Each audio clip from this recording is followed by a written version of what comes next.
हे देवों के देव महादेव, करुणा के सागर, प्रभु कृपा करके मानव को विवेक का आदर और समय बल बुद्धि और शक्ति का सदुपयोग करने की शक्ति प्रदान करें।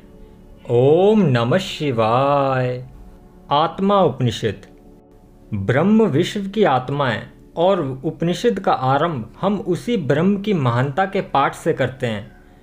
वह ब्रह्म सब प्रकार से पूर्ण है और यह जगत भी सब प्रकार से पूर्ण है और यह पूर्ण जगत उस पूर्ण ब्रह्म से ही निकला है। इस पूर्ण जगत के उस पूर्ण ब्रह्म से निकल जाने पर भी ब्रह्म की पूर्णता पर कोई असर नहीं पड़ता। उस ब्रह्म की पूर्णता कभी कम नहीं होती, उसकी पूर्णता तो हमेशा बरकरार रहती है और वह ब्रह्म पहले की ही तरह सब प्रकार से पूर्ण का पूर्ण ही रहता है।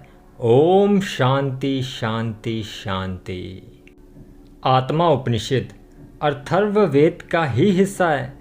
यहाँ ऋषि अग्निरस तीन आत्माओं के सिद्धांत के बारे में बताते हैं। ये तीन आत्माएं हैं, बाहरी आत्मा जो भौतिकी शरीर है, भीतरी आत्मा जो मन है और परम आत्मा जो विश्व की आत्मा है।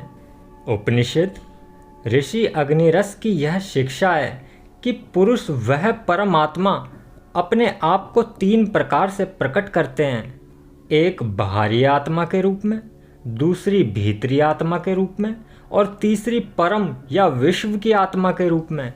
अब एक एक करके इन तीनों की व्याख्या की जाती है। सबसे पहले बाहरी आत्मा की। और बाहरी आत्मा भौतिकी शरीर है जो हाड़ मांस त्वचा बाल केश हाथ पैर मजा उंगलियां अंगूठे रीढ़ यौन अंग धड़ जांघें कमर घुटने नाखून नाभि गाल माथा आँख कान नाक नसें नाड़ियाँ रक्त इत्यादियों से बना है। यह बाहरी आत्मा है जो कि भौतिकी शरीर है और वह तो मृत्यु के अधीन है क्योंकि भौतिकी शरीर का जन्म होता है और भौतिकी शरीर की ही मृत्यु होती है। बाहरी आत्मा का जन्म होता है और बाहरी आत्मा की ही मृत्यु हो जाती है। अब दूसरी आत्मा पे आते हैं जो भीतरी आत्मा है। और भीतरी आत्मा तो वह है जो पृथ्वी जल वायु अग्नि और आकाश जो इन मूलभूत तत्वों से बने बाहरी जगत को देखती है और जो इस जगत का अनुभव करती है। भीतरी आत्मा पसंद नापसंद सुख दुख मोह शंका गलतफहमी हवस तथा लोभ लालच का शिकार हो जाती है और भीतरी आत्मा में ही स्मृति होती है और यह बीती हुई बातों को याद भी रखती है। यह नाच गाना संगीत ललित कला और इंद्रियों के विषयों का आनंद भी लेती है। भीतरी आत्मा में वाणी और अभिव्यक्ति के सूक्ष्म परिवर्तन या बदलाव को पहचानने की क्षमता भी होती है। भीतरी आत्मा पढ़ना लिखना जानती है और यह पुराण न्याय धर्म शास्त्रों में भेद भी कर सकती है। इसमें अपनी ओर आकर्षित करने की तथा कर्म करने की क्षमता होती है। यह तो मन है जो भीतरी आत्मा है, मन को ही भीतरी आत्मा कहते हैं। और अंत में हम पुरुष परमात्मा पे आते हैं, जिस पुरुष की धर्म शास्त्रों में आराधना व पूजा की जाती है। उस पुरुष व परमात्मा की व्यक्ति अपने ही भीतर योग द्वारा प्राप्त कर सकता है। अपने श्वास को नियंत्रित करके इंद्रियों के विषयों से वह अपने आप को और अपने मन को दूर खींच के और फिर अपनी दृष्टि को वह अपने भीतर मोड़कर तब अपने ही भीतर ध्यान लगाकर व्यक्ति परमात्मा को प्राप्त कर सकता है।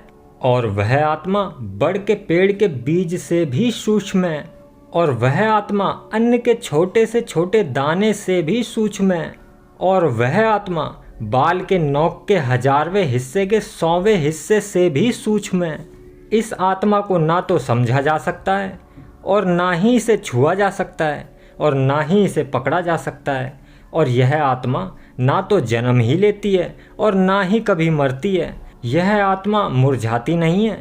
इस आत्मा को जलाया नहीं जा सकता और ना ही इस आत्मा को काटा जा सकता है। इस आत्मा को हिलाया नहीं जा सकता, इस आत्मा को सुखाया नहीं जा सकता, इस आत्मा को छेदा भी नहीं जा सकता, इस आत्मा को विभाजित भी नहीं किया जा सकता।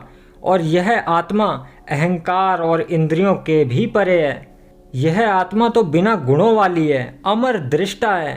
यह प्रकृति के गुणों सत रज तमस से भी परे है और यह आत्मा शुद्ध है और यह बिना अंगों वाली है। यह आत्मा सूक्ष्म है, यह बिना भेदों वाली है, यह बेदाग निष्कलंक है तथा यह आत्मा मोह से भी मुक्त है। यह आत्मा ध्वनि से, यह आत्मा छूने से, यह आत्मा स्वाद से, यह आत्मा आकारों व रूपों से तथा वह आत्मा गंधों से भी मुक्त है। यह आत्मा अपरिवर्तनशील है, यह कभी बदलती ही नहीं है। यह आत्मा इच्छाओं से भी मुक्त है, यह तो बिना इच्छाओं के है।